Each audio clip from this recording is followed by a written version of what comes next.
Dokter jenius. Pengobatan SIYUE. Kau memang adikku yang paling jenius. Aku setuju dengan usulanmu, ucap Pangeran Luoyi sambil memeluk si Yue dengan erat. Aku juga setuju, kata Chanxin dan Ning Si hampir bersamaan. Apalagi aku. Aku sangat setuju dengan idemu Yue, kata Feng Sun gembira. Mereka pun membahas masalah itu sebelum akhirnya mereka kembali ke penginapan. Sesampainya di penginapan, mereka masuk ke dalam ruang teratai. Mereka berkultivasi di dekat sungai teratai. Kalaupun mereka lelah, mereka akan tidur di rumah kayu yang dibuat mereka. Saat sedang bermeditasi, si Yue merasa kehadiran kedua hewan kontraknya. Dia segera menghentikan kultivasinya. Ada apa? Tanya si Yue saat melihat Tiger dan Feng Kui sedang duduk di dekatnya. Kami telah menyelidikinya Yue. Kami membagi tugas, aku menunggu di depan kamar itu. Sedangkan Tiger menjelajahi keadaan rumah mereka. Jawab Feng Kui. Lalu Aoa yang kalian temukan? Tanya si Yue lagi. Aku melihat di pagi hari, ada dua pria yang datang membuka pintu kamar itu. Pria parubaya dan seorang laki-laki muda. Mereka akan memandikan orang G itu dan memeriksa keadaannya. Dan pada siang hari, tidak ada seorang pun yang datang ke sana. Samapi akhirnya di sore hari barulah ada seorang perawat yang datang mengunjungi dia lagi. Perawat? Tanya Su Yue lagi. Iya. Dia seorang pria parubaya. Ucap Feng Kui. Bagus. Kita sebentar malam akan melihat dia. Jawab si Yue. Yue, itu tidak mungkin. Bukankah mereka baru saja pergi, dan kita tidak memiliki kunci kamarnya? Kata Feng Kui. Apakah kita tidak bisa mengambilnya dari si perawat? Kata si Yue pelan. Ya ampun. Aku kok jadi bodoh sih? Seru Feng Kui menyadari kebodohannya. Kau bukan bodoh. Tetapi karena fokus hingga tidak menyadari ada celah lain. Hibur si Yue sambil tersenyum. Terima kasih Yue. Aku tahu kau menghiburku, kau memang master kami yang terbaik. Ucap Feng Kui sambil tersenyum gembira. Si Yue memang tidak ingin merendahkan para sahabatnya. Merasa hari telah malam, walaupun ruang teratai siang hari, si Yue segera bersiap untuk keluar. Setelah memakai baju serba hitam si Yue pamit pada para sahabatnya untuk keluar bersama hewan kontraknya yaitu Feng Kui, Tiger dan Xiao Tu.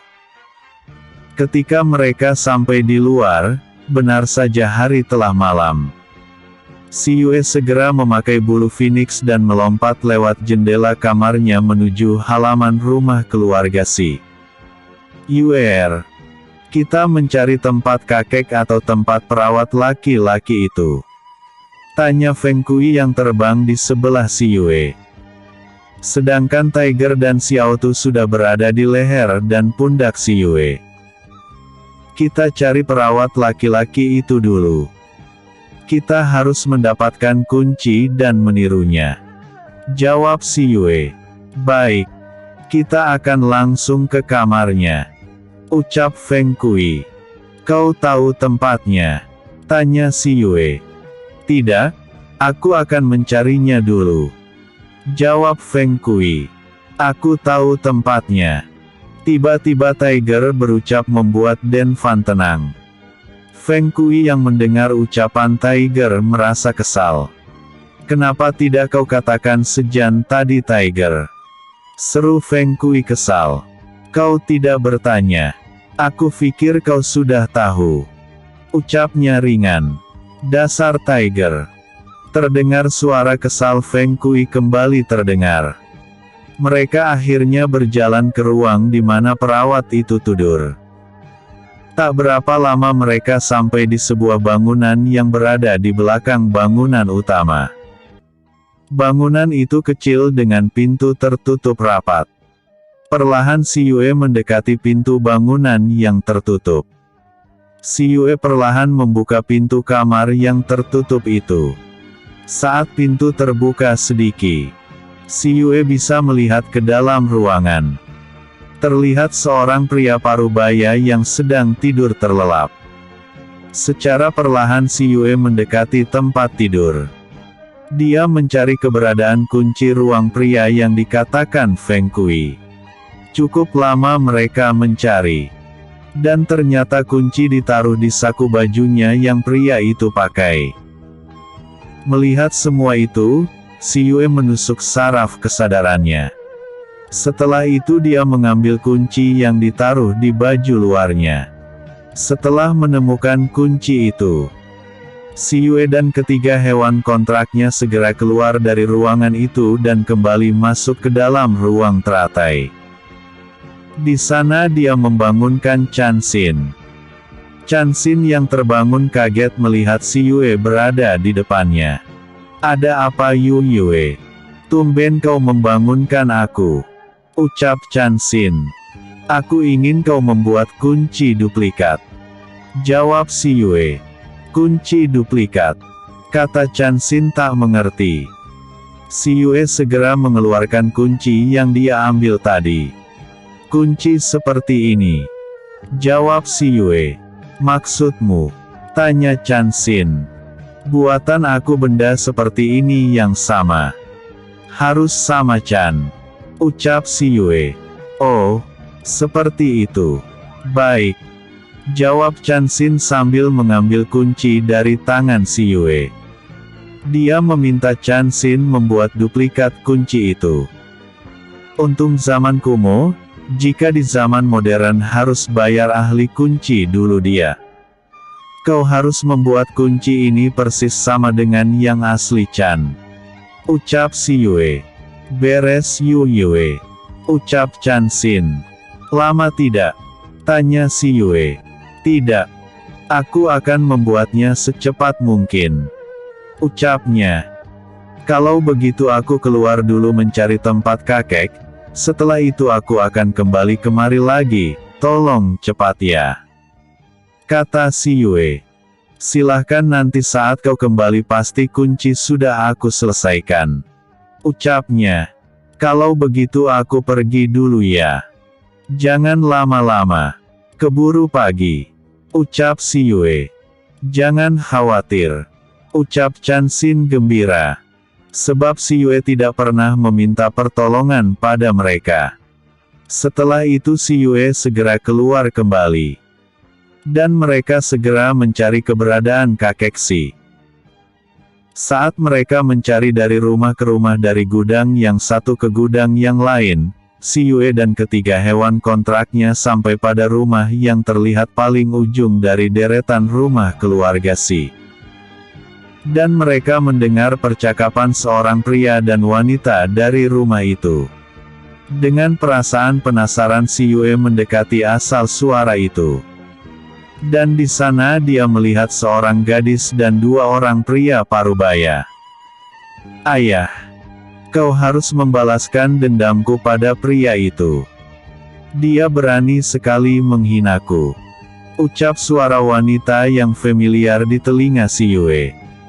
Membuat Si Yue penasaran dan dia segera masuk ke dalam ruangan itu yang terlihat terbuka tidak terlalu lebar.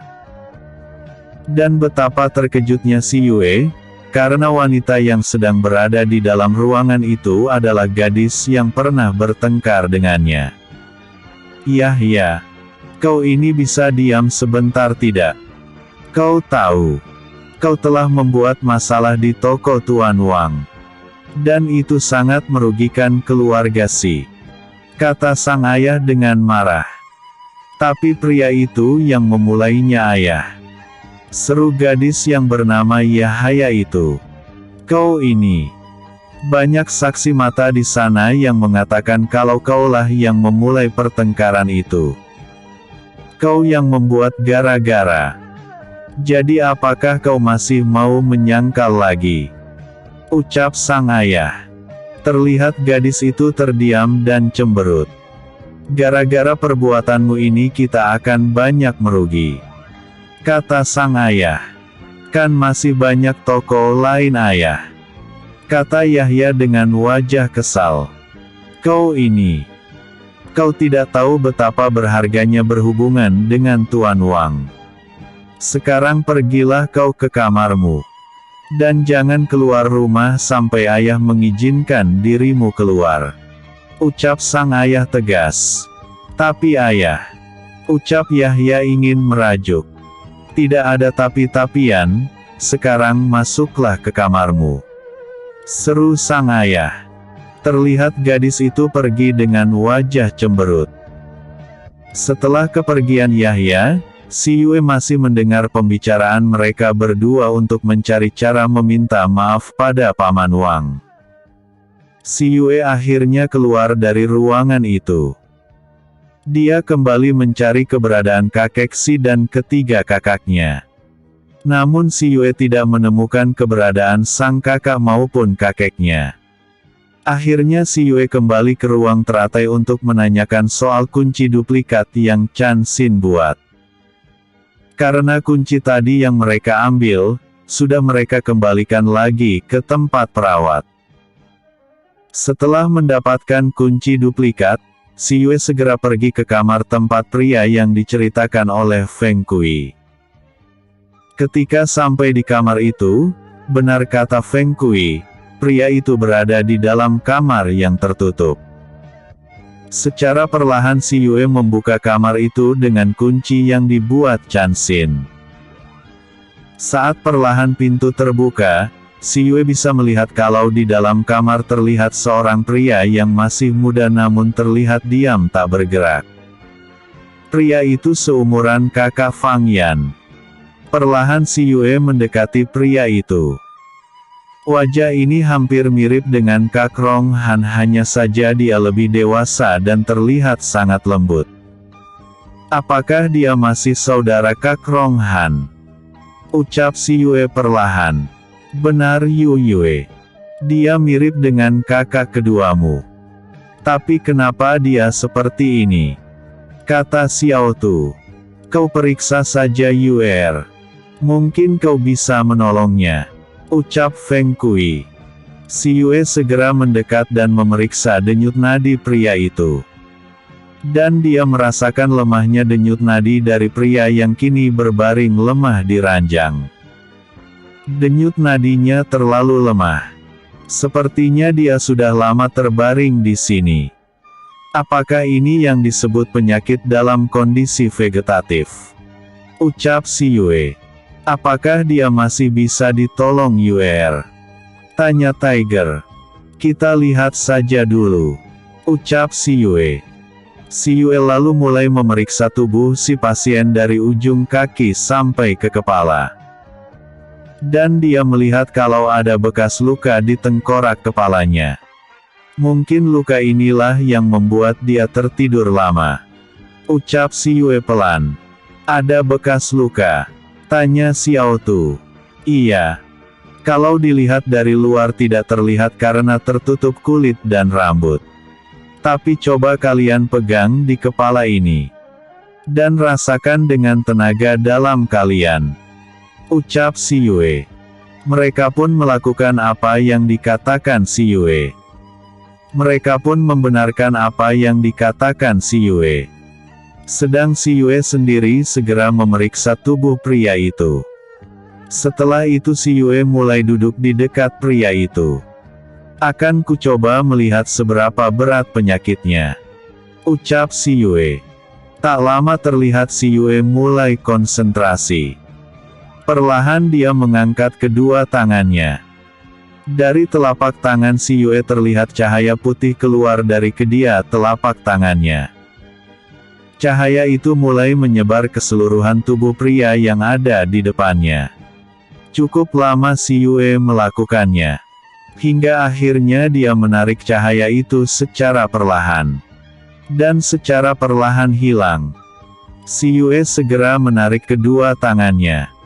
Cukup parah lukanya, namun masih bisa disembuhkan, ucap si Yue. Tapi kenapa dia masih bisa bertahan? Kata Tiger.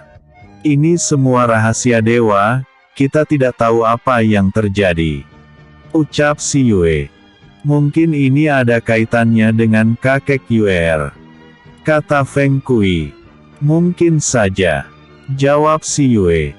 Lebih baik kau sembuhkan dia Yue. Jika ada kaitannya dengan kakek, mungkin dia bisa membantu masalah kakek. Kalau tidak, anggaplah kita menanam kebaikan pada orang lain, mungkin dari sini kita bisa mendapatkan manfaatnya, ucap Xiao Tu. Akan kita coba besok malam saja. Hari ini kita sudah lama berada di dalam keluarga Si. Lebih baik kita pergi dulu, ucap si Yue. Mereka pun setuju. Mereka segera keluar dari kediaman keluarga Si. Ketika sampai kembali di penginapan, ternyata mereka berada di kediaman keluarga Si hingga hampir pagi. Untung saja mereka cepat keluar. Tak berapa lama hari pun mulai terang. Si Yue membawa semua temannya keluar dari dalam ruang teratai. Seperti biasa, si Yue dan kawan-kawan berkeliling di kota dingin. Unteka mencari informasi atau barang yang mereka butuhkan. Di lain tempat, tepatnya di sebuah ruangan yang terlihat sangat mewah di alam atas. Terlihat seorang pria tampan, sangat tampan baru saja keluar dari ruang kamar mandi. Ruang kamar mandinya berupa sebuah kolam besar yang terlihat indah. Kolam dengan air yang terasa hangat. Karena memiliki mata air dengan sumber mata air yang panas dan dingin. Pria itu terlihat sangat sempurna wajah, tubuh serta aura dingin terasa saat dia berjalan masuk ke dalam ruang kamarnya hanya dengan memakai kain penutup dari pinggang sampai lutut.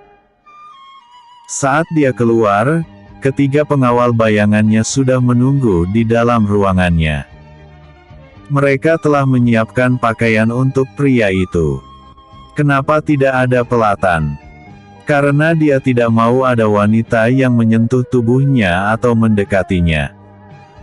Setelah memakai pakaiannya sendiri, tak berapa lama terlihat tubuh atletis dengan wajah tampan itu sudah berdiri dengan gagah di depan ketiga pengawal pribadinya.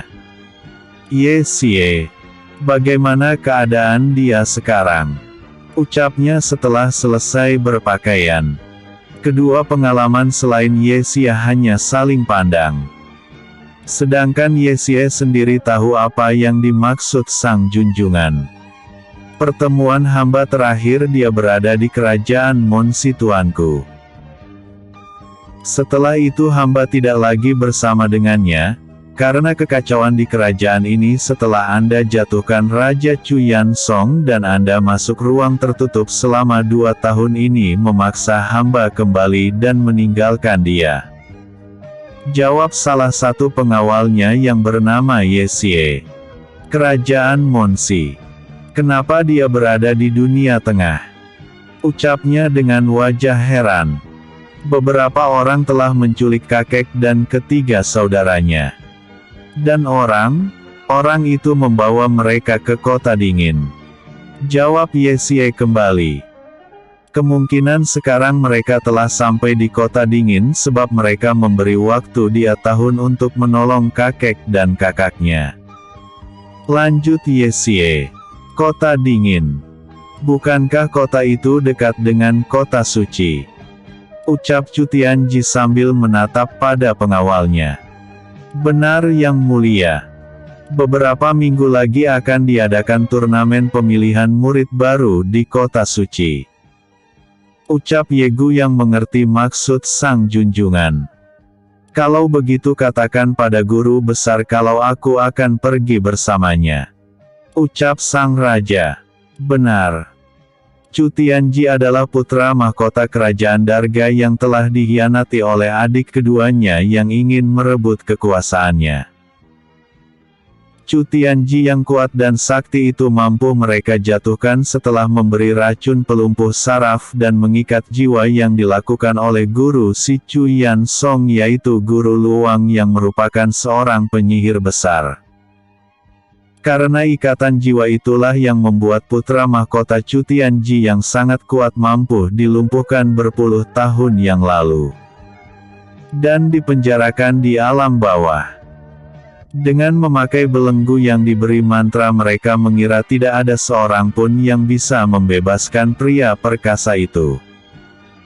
Semua itu mereka lakukan karena mereka tidak bisa membunuh Chu Tianji yang saat itu masih menjadi putra mahkota. Mereka mengira setelah Chu Tianji yang sudah dilumpuhkan dan dibuang di alam bawah akan mati secara perlahan. Namun kenyataannya mereka salah perkiraan, bukannya menyiksa namun memberi waktu pada dia untuk menjatuhkan mereka. Setelah dibebaskan si Yue, saat si Yue jatuh ke dalam jurang, putra mahkota Chu Tianji segera merebut kembali kerajaannya dari tangan Chu Yan Song. Namun sayang sekali otak keberanian dari Chu Yan Song, yaitu sang penyihir Luang, bisa melarikan diri. Setelah mendapat bantuan dari gurunya, mereka membawa serta kedua orang tua dari putra mahkota Chu Tianji sebagai sandera. Perbuatan mereka membuat putra mahkota murka. Namun setelah mencari beberapa hari, mereka mendapatkan surat yang ternyata dari si Luang. Dia berkata akan kembali 5 tahun lagi untuk merebut kerajaan Darga. Setelah merebut kerajaan Darga, putra mahkota Chu Tianji yang sudah menjadi raja kerajaan Darga memilih masuk ruang tertutup selama 2 tahun. Sedangkan keadaan kerajaan Darga diwakilkan pada ketiga pengawal setianya. Baru kemarin malam dia keluar dari tempat dia berkultivasi. Mendengar ucapan dari sang penguasa kerajaan Darga itu, ketiga pengawal setianya saling bertatapan. Sejak kapan raja ini mau berurusan dengan masalah seperti itu? Atau apakah ini karena calon permaisuri masa depan mereka? Ucap mereka dalam hati. Baik yang mulia. Ucap mereka serempak. Mereka segera keluar dari dalam ruang kamar sang junjungan. Sedangkan di tempat si Yue terlihat gadis itu sedang melompati pagar halaman keluarga si. Sudah sejak 2 hari yang lalu si Yue mulai mengobati pria yang berada di dalam kamar khusus itu. Keadaan pria itu kini sudah mulai membaik. Obat yang si Yue berikan sudah mulai dapat masuk ke dalam tubuhnya.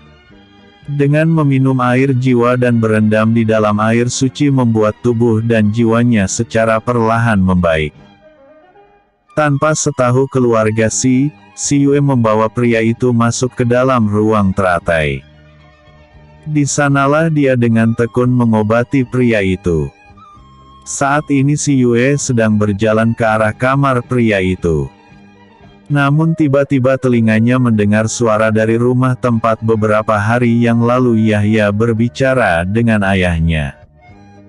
Dengan iseng si Yue mendengarkan pembicaraan mereka. Dia masuk ke dalam ruangan yang memang terbuka sedikit. Wah! Mereka ini bodoh atau tolol, kenapa berbicara sepenting ini pintu tidak dikunci? Ucap si Yue dalam hati. Dia berdiri dekat mereka. Namun karena dia memakai bulu phoenix maka dia tidak terlihat. Apakah kau yakin kesehatan si Yuan Ru mulai membaik? Ucap pria yang setahu si Yue merupakan ayah dari Yahya. Hamba juga belum tahu tuanku. Hamba mendengar itu dari perawat home. Ucap pria satunya. Sepertinya dia pengawal kepercayaan ayah Yahya. Ini membahayakan. Kalau sampai dia tersadar, maka dia akan menjadi saksi kalau si Rong Hu tidak bersalah. Ucapnya panik. Apakah kita akan membunuh Yuan Ru tuanku? Ucap pria itu. Kita lihat saja keadaannya lebih dahulu. Kalau memang dia lebih membaik, kita buat dia parah kembali. Dan soal si Ronghu dan cucu-cucunya, kita bunuh dia sebelum cucu angkatnya datang. Ucap pria itu dengan nada marah. Ucapan dari ayah si Yahya membuat si Yue marah. Sialan. Ternyata kakek terkena fitnah pria ini. Kata si Yue kesal dalam hati. Haruskah mereka kita bunuh sekarang tuan? Ucap pria sang pengawal. Jangan. Jangan sekarang, masih ada adik ketiga di sini. Dia sangat menyayangi Ronghu. Bukankah besok pagi dia akan pergi ke perguruan untuk menyiapkan anak-anak yang akan diberangkat ke kota suci? Jadi saat dia pergi kita habisi si Ronghu beserta cucu-cucunya. Ucap pria itu dengan nada marah. Mendengar ucapan pria itu, hampir saja si Yue menghajar dia. Untung saja Tiger dengan cepat menahannya. Tiger yang sudah berubah menjadi pria gagah sudah berdiri di dekatnya. Tahan Yue. Jangan terburu-buru. Kita akan menghabisi dia setelah menyelamatkan kakek si. Hibur Tiger. Benar Yue. Bersabarlah. Ucap Feng Kui. Kita akan membalaskan sakit hati dan penderitaan kakek si besok pagi. Lebih baik kita sekarang menyembuhkan dan menyelamatkan pria itu lebih dahulu dari si laknat ini. Ucap Xiao Tu dengan nada marah. Benar kata kalian, dia harus menderita dahulu sebelum mati. Maafkan aku. Ucap si Yue dengan wajah marah dan sedih. Percakapan mereka tentu saja tidak bisa didengar orang yang ada di ruangan itu. Karena si Yue dan makhluk kontraknya berbicara melalui telepati. Tak lama terlihat pria yang berbicara dengan ayah Yahya pergi dari ruangan itu. Si Yue pun segera pergi ke ruangan tempat pria vegetatif yang sedang disembuhkan si Tue. Yang ternyata kunci dari masalah sang kakek. Ketika mereka sampai di sana, si Yue segera masuk ke dalam. Namun beberapa saat kemudian, dia mendengar bunyi langkah mendekat. Buru-buru dia mengunci pintu kembali. Tak lama terlihat pria yang bersama ayah si Yahya datang bersama seorang pria parubaya. Segera si Yue menyadari kalau mereka ingin melihat keadaan pria di atas pembaringan. Buru-buru si Yue menusukkan jarum akupunturnya ke titik tertentu yang membuat denyut nadi pria itu melemah dan agak kacau. Tak lama mereka sudah berada di dalam ruangan itu. Apa benar dia sudah mulai membaik? Tanya pria yang bersama ayah Yahya. Benar tuan. Dalam 2 hari ini keadaan Tuan Yuan semakin membaik. Jawab pria yang ternyata perawat dari si sakit. Baik, sekarang kau periksa kembali dia. Kalau keadaannya semakin membaik, maka beri dia obat ini. Ucap pria itu. Terlihat si perawat mulai memeriksa denyut nadi si sakit. Namun wajahnya terlibat kaget. Ada apa? Tanya pengawal tadi. Tuan, kenapa sekarang denyut nadinya melemah? Malah lebih lemah dari biasanya. Dan sedikit kacau. Ucapnya ketakutan. Bagaimana kau ini? Kau bilang dia lebih baik. Ucap si pengawal. Tapi dalam 2 hari kemarin keadaannya terlihat membaik. Ucap si perawat kebingungan. Kau bermimpi Bukankah dia memang seperti itu sudah bertahun-tahun lalu? Mungkin kau itu sedang bermimpi. Ucap pengawal dengan kesal. Terlihat wajah perawat kebingungan. Akhirnya mereka keluar dari ruangan itu. Untung aku sudah tahu niat kalian. Ucap si Yue. Mereka benar-benar licik Yue. Ucap Feng Kui. Sekarang kita bawa dia ke ruang teratai. Dan malam ini kita harus menyembuhkan dia. Ucap Tiger. Baiklah, ayo kita pergi, jawab si Yue. Mereka segera membawa si Yuanru masuk ke dalam ruang teratai. Si Yue segera menaruh tubuh itu di atas tempat tidur yang ada di ruang apotiknya. Dia ingin mengobati si Yuanru dengan kekuatan jari emasnya. Sejak kemarin dia hanya melakukan terapi akupunturnya saja. Sebab dia takut tubuh si Yuanru yang lemah karena tidak bergerak selama beberapa puluh tahun itu tidak akan kuat menerima kekuatan si Yue. Kini kekuatan dalam tubuh si Yuanru telah mulai bangkit lagi. Maka si Yue mulai berani menggunakan pengobatan jari emasnya. Si Yue meminta tolong pada ketiga makhluk kontraknya untuk membuka baju si Yuanru. Cukup dulu ceritanya ya. Aku lanjut besok. Jangan lupa like, vote, dan komennya selalu aku tunggu. Bersambung. Episode sebelumnya. Taruhan SIYUE. Episode berikutnya. Terbongkar 1. Dokter Jenius. Terbongkar 1. Mereka segera membawa si Yuanru masuk ke dalam ruang teratai. Si Yue segera menaruh tubuh itu di atas tempat tidur yang ada di ruang apotiknya. Dia ingin mengobati si Yuanru dengan kekuatan jari emasnya. Sejak kemarin dia hanya melakukan terapi akupunturnya saja. Sebab dia takut tubuh si Yuanru yang lemah karena tidak bergerak selama beberapa puluh tahun itu tidak akan kuat menerima kekuatan si Yue. Kini kekuatan dalam tubuh si Yuanru telah mulai bangkit lagi. Maka si Yue mulai berani menggunakan pengobatan jari emasnya. Si Yue meminta tolong pada ketiga makhluk kontraknya untuk membuka baju si Yuanru. Setelah itu si Yue mulai duduk lotus di dekat si Yuanru. Dia segera mengeluarkan jarum akupunturnya dan mulai menusuk pada titik akupuntur di tubuh si Yuanru, terutama yang paling banyak di kepalanya. Setelah itu dia mulai memusatkan kekuatannya di jari telunjuk kanannya. Tak lama terlihat cahaya biru keluar dari telunjuk kanan si Yue. Namun sekarang cahaya itu bercampur dengan cahaya putih kemerahan. Cahaya biru putih kemerahan menjadi satu menutupi tubuh si Yuanru. Semakin lama cahaya itu semakin tebal menutupi si Yuanru. Cukup lama si Yue melakukan itu.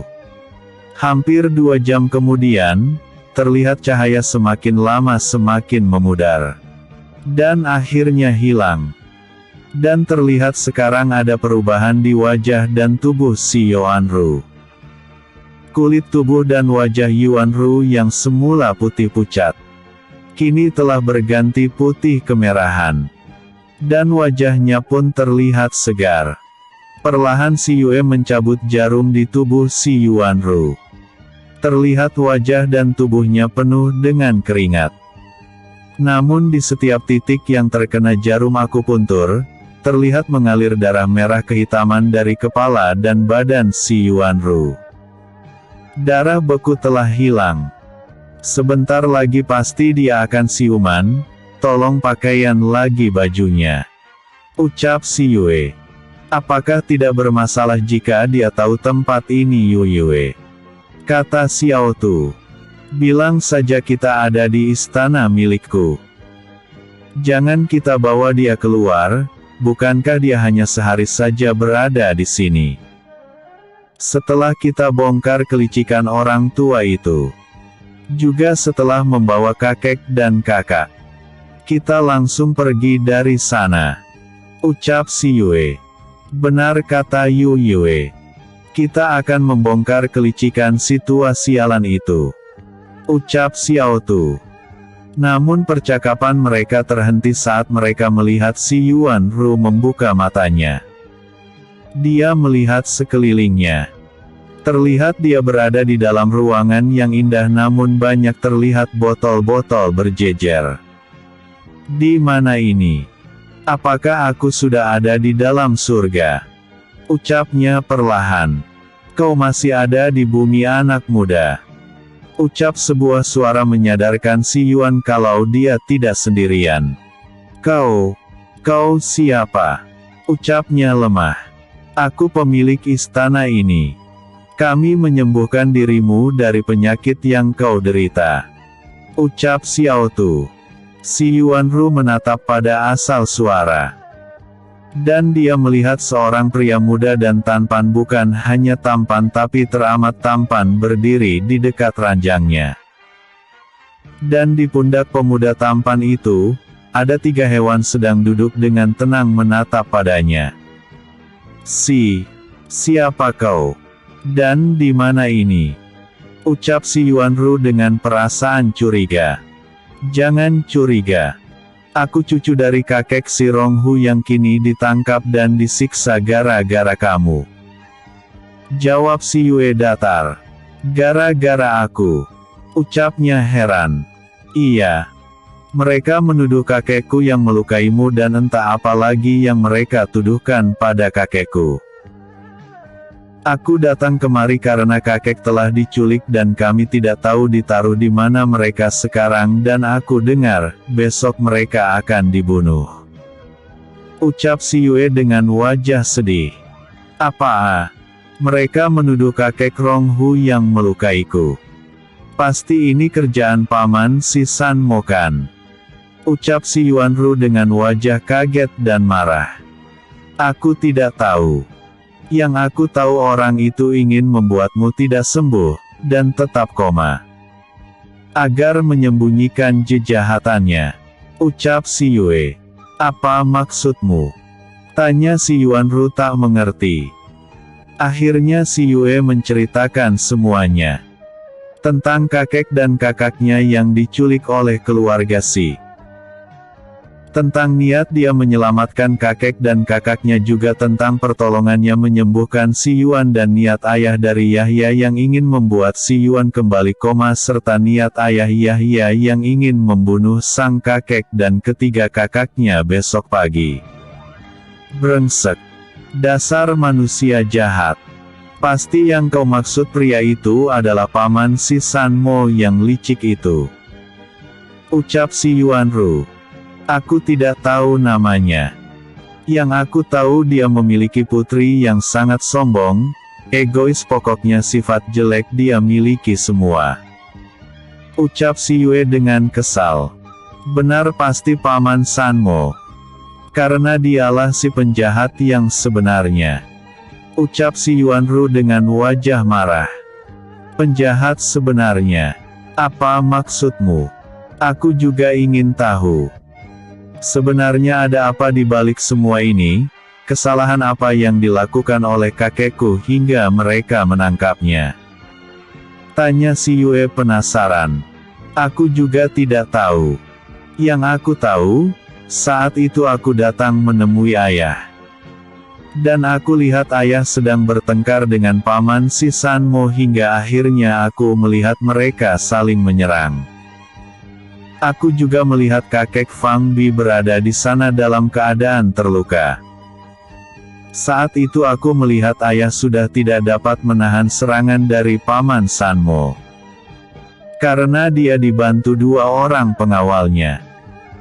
Dan akhirnya aku pun ikut masuk dalam perkelahian mereka, namun malah akhirnya aku terkena hantaman di kepala yang membuat aku tidak sadarkan diri.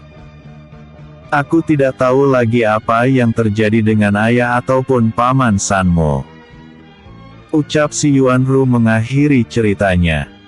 Oh, jadi begitu ceritanya. Dia ternyata membuat kakek Si menjadi kambing hitamnya. Kalau begitu kita harus membuka kedok kejahatannya, kita akan memberitahu yang sebenarnya pada para tetua di keluarga Si. Ucap si Yue. Tapi gimana caranya? Tanya si Yuanru dengan wajah bingung. Kau tenang saja. Aku akan membuat rencananya. Sekarang yang penting kau istirahat saja di sini sampai keadaanmu pulih dengan lebih baik. Aku akan melihat keadaan di sana lebih dahulu. Aku takut pamanmu akan membunuh kakek dan kakakku. Ucap si Yue. Kau akan meninggalkan aku di sini. Ucapnya sambil menatap si Yue. Iya. Kau untuk sementara tinggal di sini dulu. Kau harus memulihkan tenaga dan kekuatanmu yang hilang beberapa tahun ini. Nanti kalau aku membutuhkan dirimu, kau bisa keluar bersama Xiao Tu. Ucap si Yue. Beberapa tahun. Memangnya berapa tahun aku pingsan? Ucap si Yuanru. Lebih dari 17 tahun. Jawab si Yue. Apa? Serunya dengan wajah kaget. Kau dalam keadaan koma selama lebih dari 17 tahun. Jawab si Yue. Lalu bagaimana keadaan keluarga si sekarang? Ucapannya lagi. Kau bisa melihatnya nanti. Nah, sekarang aku akan keluar, cobalah untuk bermeditasi di sini. Ucap si Yue. Tunggu. Serunya menahan langkah si Yue. Apa lagi? Tanya si Yue. Siapa Xiao Tu? Ucapnya. Ini Xiao Tu, mereka hewan kontrakku. Ucap si Yue sambil menunjuk Xiao Tu. Si Yuanru melihat ada 3 makhluk hidup di pundak dan leher si Yue. Mereka terlihat sangat imut. Dan si Yue menunjukkan tangannya pada kelinci putih yang sekecil genggaman tangan orang dewasa di bahu si Yue. Mereka makhluk kontrakmu. Ucapnya tak percaya. Angguk si Yue. Ya sudah, aku pergi dulu. Nanti kalau kau mulai kuat, minum air yang ada di atas meja. Ucap si Yue sambil berjalan keluar ruangan. Akhirnya si Yue pergi dari ruangan itu. Dan si Yue kini sudah berada kembali di kamar tempat si Yuanru dibaringkan. Si Yue segera keluar dari kamar itu. Dan ternyata hari sudah menjelang pagi. Dia segera kembali memakai bulu burung phoenix agar tak terlihat kembali. Tiger, Feng Kui, Xiao Tu. Lebih baik kita tidak usah kembali. Aku merasa kakek dalam bahaya. Ucap si Yue. Lebih baik kita pergi ke tempat pria yang bernama si San Mo itu Yuer. Kata Tiger. Benar Yuer. Kalian pergi ke sana dan aku akan berkeliling. Aku akan memberitahukan kalau ada yang mencurigakan. Ucap Feng Kui. Baik. Aku akan pergi bersama Tiger dan Xiao Tu ke sana dan kau harus hati-hati. Ucap si Yue. Baik Yuer. Ucap Feng Kui. Setelah itu terlihat burung kuning kecil itu pergi dengan cepat. Sedangkan si Yue sendiri berlari ke arah ujung perumahan keluarga Si. Yaitu rumah milik keluarga Si San Mo.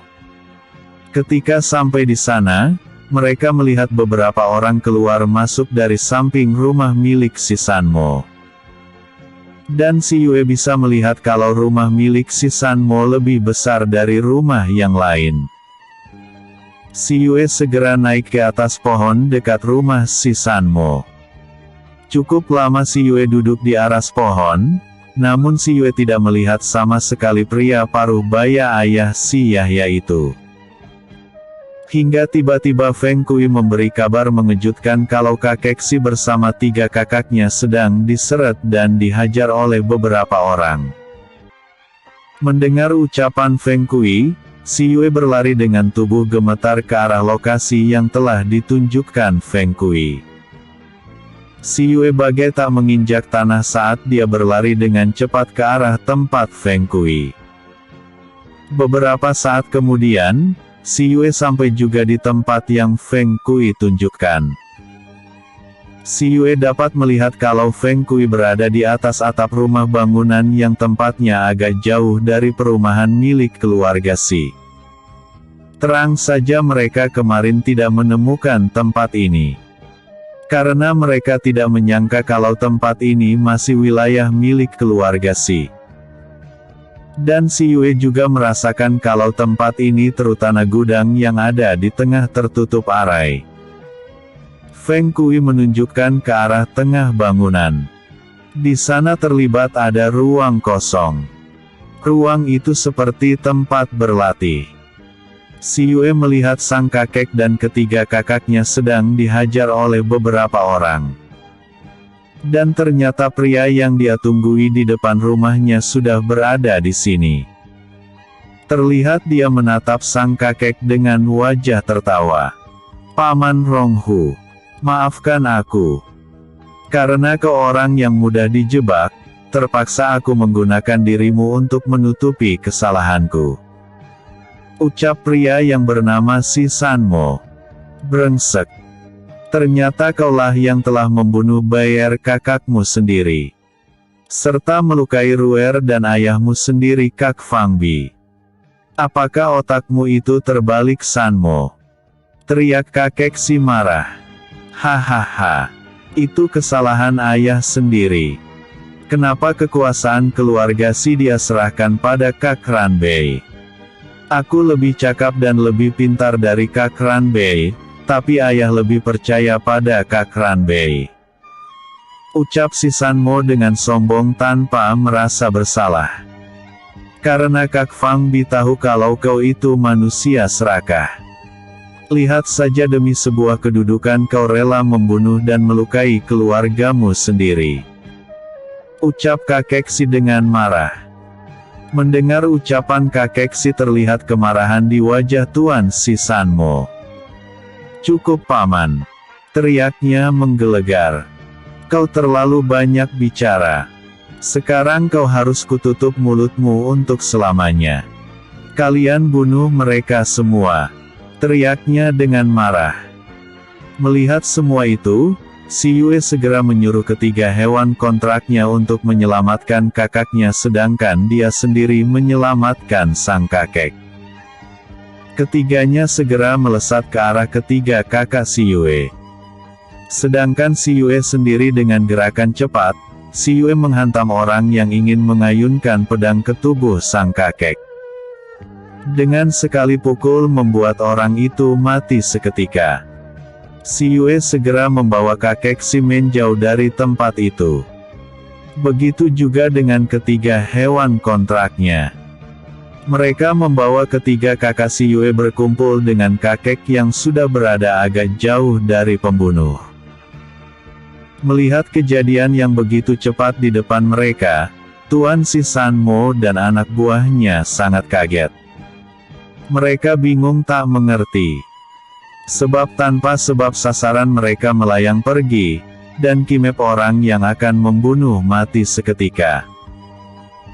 Sedangkan si Yue sendiri setelah menolong kakek dan menjauhkan mereka dari kematian, si Yue segera menyimpan bulu burung phoenix kembali, hingga dia bisa terlihat di hadapan mereka. "Yuer!" seru kakek dan ketiga kakaknya secara serempak. "Maaf Yuer terlambat menyelamatkan kakek," ucap si Yue sambil memeluk sang kakek dengan penuh penyesalan. "Tidak nak. Ini bukan salahmu, kenapa kau kemari? Di sini sangat berbahaya buatmu," ucap sang kakek khawatir. "Tidak kek. Dimanapun kakek berada, si Yue pasti akan mencari kakek," jawab si Yue. Kakek menatap cucu perempuannya dengan wajah haru. Sedangkan bagi Tuan Si Sanmo dan anak buahnya kaget sebab mereka kini melihat empat pria muda dan tampan berdiri di hadapan mereka dengan gagah. Keempatnya terlihat melindungi Tuan Si Ronghu dan cucunya. "Siapa kalian? Berani sekali mencampuri urusan kami. Dan kalian berani sekali masuk ke halaman keluarga Si tanpa izin," seru Tuan Si Sanmo dengan marah. Teriakan Tuan Si Sanmo menyadarkan si Yue di mana mereka sekarang berada. Si Yue yang sudah sejak tadi ingin menghajar Tuan Si Sanmo segera menatap pria itu dengan penuh kemarahan dan kebencian. "Berani sekali. Tentu saja kami berani.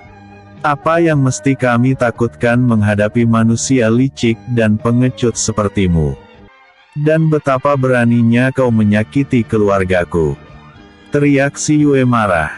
Oh, ternyata kau cucu angkat kakek tua renta ini. Baguslah, sekalian saja kami membunuhmu agar tidak menjadi duri bagiku di kemudian hari. Ucap Tuan Sanmo. Apakah Anda sanggup melakukannya? Ejek si Yue. Ternyata kau sombong sekali anak muda. Ucap Tuan si Sanmo marah. Aku takut orang licik dan rendah seperti Anda tidak mampu menghadapi pria muda sepertiku. Ejek si Yue. Bedebah. Ternyata kau minta dihajar anak muda. Kau terlalu sombong. Serunya marah. Xiao Tu. Jaga kakek dan kakak. Kalau mereka dalam bahaya, bawa mereka ke dalam ruang teratai. Biarkan kami bertiga yang menghadapi mereka semua. Ucap si Yue. Baik Yu Yue. Ucap Xiao Tu. Kalian berdua hadapi mereka, aku akan menghadapi pria sialan itu. Rasanya tanganku sudah gatal ingin menguliti tubuhnya. Ucap si Yue gemas. Baik Yue, serahkan mereka pada kami. Jawab Tiger dan Feng Kui sebelum akhirnya mereka melompat menyerang anak buah Tuan si Sanmo. Sedangkan si Yue sendiri sudah melompat menyerang Tuan Sanmo. Pertempuran pun terjadi. Si Yue dengan gerakan cepat menyerang Tuan Sanmo. Pertarungan pun berjalan dengan sengit. Ternyata si Yue mampu mengimbangi kekuatan Tuan si Sanmo. Sedangkan anak buah dari Tuan si Sanmo tidak mampu melawan kekuatan dari kedua makhluk kontrak si Yue. Dalam beberapa waktu saja, mereka telah dilumpuhkan oleh Tiger dan Feng Kui. Mereka terlihat terkapar tak berdaya di tanah. Sedangkan si Yue sendiri kini sedang melawan Tuan Sanmo dengan penuh kemarahan, namun dia masih bisa mengontrol kemarahannya hingga tidak merugikan dirinya sendiri. Si Yue yang memakai senjata cambuk sinar, melawan Tuan Sanmo yang menggunakan pedangnya. Kakek Si yang melihat kemampuan si Yue, tercengang tak percaya. Apakah ini gadis manis yang beberapa tahun lalu sangat cengeng itu? Ucapnya dalam hati. Begitu juga dengan ketiga kakak si Yue. Mereka tak percaya gadis manja dan kolokan itu telah memiliki kekuatan kultivasi yang tinggi melebihi mereka. Apalagi melihat tiga pria yang membantu sang adik. Dalam hati mereka bertanya, siapakah ketiga pria ini? Setelah beberapa saat kemudian, terlihat Tuan Sanmo terkena sabetan cambuk sinar milik si Yue. Hingga dia terpental agak jauh. Melihat itu si Yue tak mau berhenti. Cambuk di tangannya kembali mendarat dengan empuk di tubuh pria paruh baya itu. Hingga pria itu mendapatkan beberapa cambukan lagi. Sampai akhirnya dia memuntahkan darah segar dari mulutnya. Melihat pria parubaya itu tak berdaya, si Yue menghentikan cambukannya. Ah! Ternyata hanya segitu kekuatanmu orang tua licik. Seru si Yue dengan marah. Dia segera mengeluarkan sulur tumbuhan rambatnya dari telapak tangannya untuk mengikat Tuan si Sanmo. Melihat tumbuhan itu, kakek Si dan Tuan Sanmo terlihat melotot kaget tak percaya. Yue, kau memiliki kekuatan sulur tumbuhan ajaib itu? Tanya sang kakek. Iya kek. Jawab si Yue singkat. Semua anak buah dari Tuan Sanmo diikat menjadi satu oleh si Yue. Si Yue akan membawa mereka ke aula keluarga. Namun sebelum mereka melangkah pergi, tiba-tiba serombongan orang datang dari arah rumah keluarga Si. Ternyata mereka adalah para tetua dari keluarga Si. Serta beberapa pria parubaya di antara mereka. Ada 8 orang dan beberapa anak muda bersama mereka. Salah satunya si Yue melihat kalau itu si Yung dan pria yang pernah berkelahi dengan Chan Xin. Melihat kedatangan mereka, terlihat Tuan San Mo bahagia. Sedangkan si Yue segera melindungi sang kakek dan kakaknya di belakangnya. "Siapa kau anak muda? Berani sekali kau membuat keributan di keluarga Si," ucap salah satu pria parubaya di antara mereka. "Salam tetua. Maaf aku lancang datang kemari tanpa seizin tetua, sebab aku ingin menyelamatkan kakekku dari kematian," ucap si Yue sambil memberi hormat. "Paman, dia ingin mengambil tahanan kita. Lihatlah aku. Demi untuk mengambil paman si Ronghu dia melukaiku dengan kejam," seru Tuan San Mo memfitnah. Terlihat wajah-wajah para tetua menahan marah. "Apa benar yang dia katakan anak muda?" ucap salah satu tetua. "Hahaha. Sejak dulu kalian selalu mempercayai omongan dari pria licik itu, apakah kalian percaya lagi dengan omongan dia? Coba kalian pikir dari mana aku bisa menemukan tempat kakek dan kakakku kalian sekap, jika kalian sudah menyembunyikan mereka dengan rapi. Apakah aku semampu itu menemukannya? Bukankah kalian sudah melapisi tempat ini dengan arai yang kuat?" ucap si Yue. Mendengar ucapan si Yue, para tetua tertegun. Memang benar kata-kata anak muda itu, kalau seseorang disekap di dalam gudang di tempat ini, tidak akan mudah ditemukan jika bukan orang dalam yang mengeluarkan atau memberi tahu tempatnya. Sedangkan Tuan San Mo sendiri kaget mendengar ucapan si Yue. Dari mana anak muda ini tahu kalau tempat ini dilindungi arai? Dan kalian harus tahu aku datang kemari karena kakek dan kakakku dalam bahaya. Pria yang kalian percayai itu, dia ingin membunuh keluargaku, kakek dan ketiga kakakku, ucap si Yue dengan wajah dingin. "Bohong. Dia bohong paman. Mana mungkin aku akan membunuh paman Ronghu. Dia ingin memutar balikkan kata," seru Tuan San Mo dengan marah. "Benarkah? Lalu dari mana aku tahu kalau kakek disekap di sini?" tanya si Yue. "Pasti ada yang berkhianat dan mengatakan keberadaan kakekmu di sini," ucapnya dengan cepat. Namun tak urung wajahnya pucat. "Oh, jadi ada pengkhianat di keluarga Si. Lalu apakah semudah itu arai yang dibuat tetua dapat dihancurkan, dan kenapa aku harus menculik kakek dan kakakku di siang hari? Apakah karena aku bodoh? Mengapa aku tidak melakukannya di malam hari di saat kalian tidur, agar aku mudah membawa mereka pergi?" ucap si Yue dengan tenang. Mendengar ucapan si Yue, Tuan San Mo terdiam. Dia tak bisa menjawab pertanyaan si Yue. Dan perlu tetua ketahui, sebenarnya yang membunuh paman Ran Bei serta melukai saudara si Yuan Ru dan kakek Fang Bi adalah dia. Dialah yang melakukan itu, ucap si Yue dengan marah. Mendengar ucapan si Yue, tentu saja Tuan San Mo segera berkata, "Bohong. Dia berbohong paman. Mana mungkin aku melakukan itu. Lagian kita kan sudah tahu siapa yang telah melakukannya, yaitu paman si Ronghu," ucapnya dengan wajah terlihat marah. "Kau memang benar-benar licik paman San Mo. Kau yang tega melukai aku, menyerang kakek Fang Bi dan juga menyerang ayah, tapi kau dengan liciknya menuduhkan semua itu pada kakek Ronghu." Terdengar suara yang membuat semua orang terkejut dan menoleh pada suara yang baru saja terucap. "Maaf sampai di sini dulu ceritanya. Aku lanjur besok ya. Jangan lupa like, vote, dan komennya aku tunggu.